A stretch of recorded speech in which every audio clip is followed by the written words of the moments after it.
In 2018, it was an open seat contest. So Stacey Abrams and Brian Kemp were more evenly matched. Today, Brian Kemp has had 4 years of experience being governor, and Stacey Abrams can't lay claim to that. Voters know what to expect from Kemp as governor based on what he has done before. They can only go out on faith that Abrams is going to be able to deliver on the promises that she made over the course of her campaign.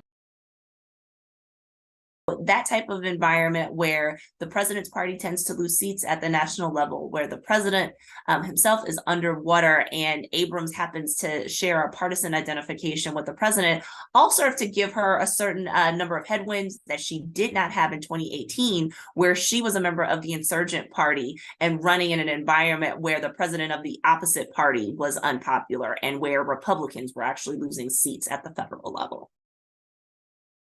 Stacey Abrams as slightly trailing the number of votes that she got in 2018.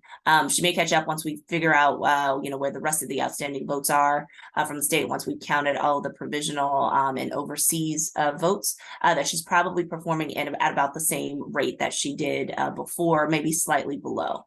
And so what that suggests is that Brian Kemp was able to grow his base and to get more people to turn out to vote for him.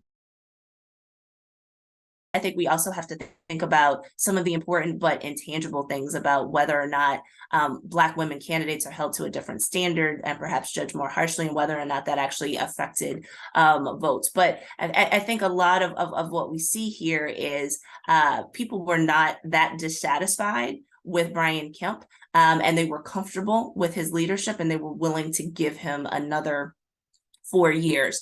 And that's especially true during a time where Democrats are not necessarily the most popular. Georgia Democrats are more competitive now in this state than they were a decade before, but that doesn't mean that they're still not the underdog. And so by that, I mean, we don't have party registration. We can look at survey data and other things to try to determine who's a Democrat and who's a Republican. There probably are still more Republicans in the state than there are Democrats. It's just that the size of the Democratic population in the state is growing.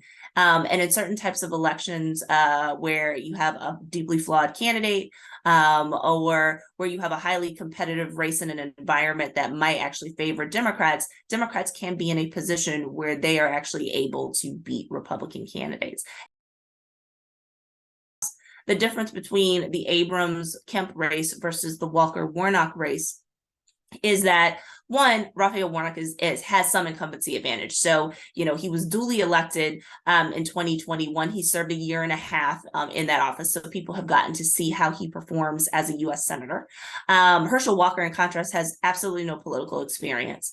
He made interview gaps where he didn't necessarily indicate that he had a strong grasp of the issues, though he got better at being able to use talking points towards the end of the campaign cycle. And he was dogged by lots of really troubling personal allegations about domestic violence, about having procured abortions for previous partners, despite the fact that he states that he's pro-life, the lies that he has been caught in. So there were lots of problems with the Walker candidacy that weakened him relative to the other Republican candidates who were running in the state. So the combination of Warnock holding the seat plus running against a weak candidate made put him in a stronger position to be able to contend for the seat. The fact that Herschel Walker has done so well, I think, is a reflection of the number of Republicans who are in the state, particularly Republicans who want their party to